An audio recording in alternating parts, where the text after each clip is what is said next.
L'année France-Corée 2015-2016 a célébré le 130e anniversaire de nos relations diplomatiques, 130 ans d'amitié, une amitié ancienne établie par le traité de commerce et de navigation signé en 1886 par les deux pays, un traité qui a permis au premier consul de France, Victor Collin de Plancy, de se rendre en Corée.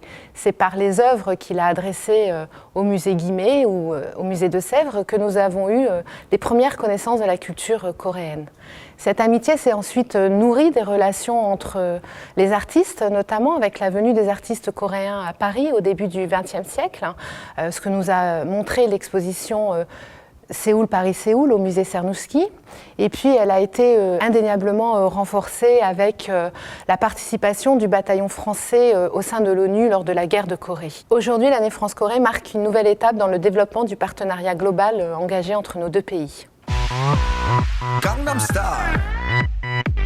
La saison France-Corée, je crois que c'est donner à voir la Corée autrement et donner une autre image aussi de la France lorsque nous irons en Corée. Mais je crois que nous ne sommes pas au bout de nos découvertes en quelque sorte. Ça fait des mois qu'on travaille sur cette année croisée France-Corée.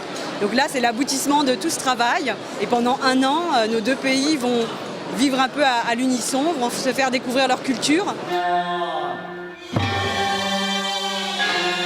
Le Jongno-Jeriak, mais aussi la cristallisation de la statue du roi Sejong à Séoul par le créateur Jean-Charles de Castelbajac, qui a orchestré également la performance France Chorégraphie pour la clôture officielle de cette année, sont des symboles forts de notre volonté de continuer à créer des liens durables entre nos deux pays. La coopération que nous avons lancée ensemble repose sur plusieurs intentions.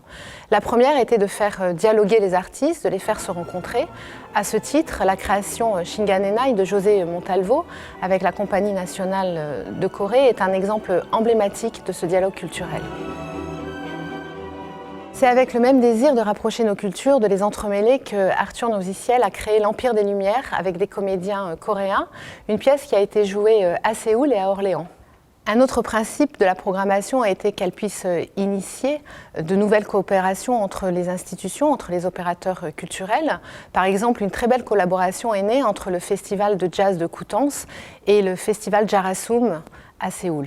Une grande attention a été portée à la coopération éducative et universitaire pour favoriser la mobilité étudiante, pour la promotion de nos langues. Le coréen est d'ailleurs devenu aujourd'hui une langue officielle au baccalauréat en France, comme le chinois ou le japonais.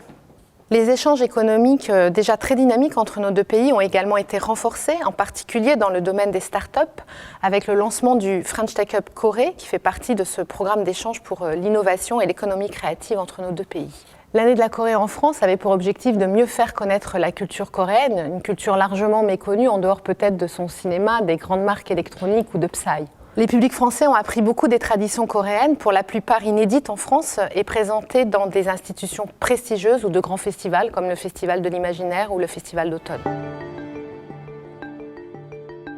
Pour la Corée, ce serait la première fois de l'histoire de présenter autant d'œuvres coréennes à un pays étranger, en réunissant tous les grands artistes dans différents lieux, dans différents genres.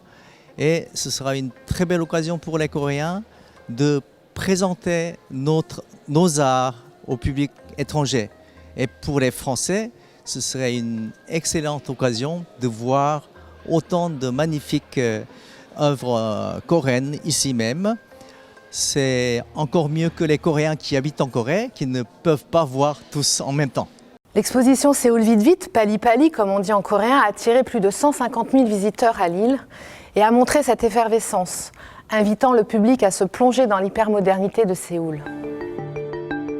La Corée a été invitée d'honneur à Livre Paris. De nombreux festivals de cinéma ont organisé des programmations coréennes partout en France. Des focus coréens ont été organisés à Lille, à Nantes, à Strasbourg, à Marseille, à Nice. Je crois que la Corée a réussi véritablement à aller à la rencontre de tous ses publics.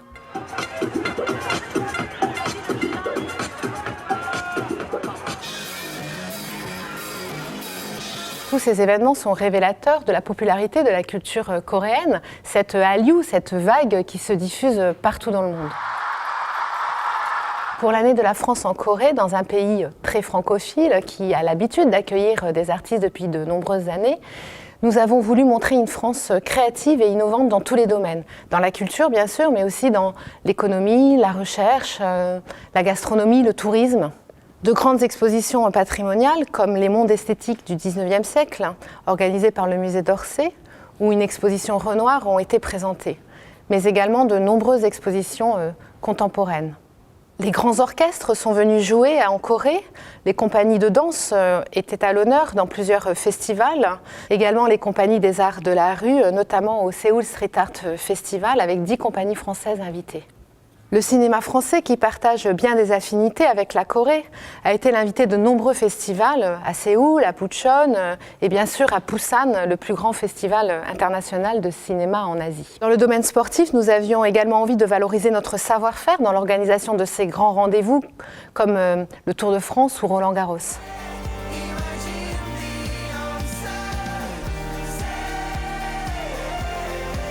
Dans le domaine des sciences et des technologies, la France a pu présenter sa créativité au salon Robot World, où elle a tenu un pavillon.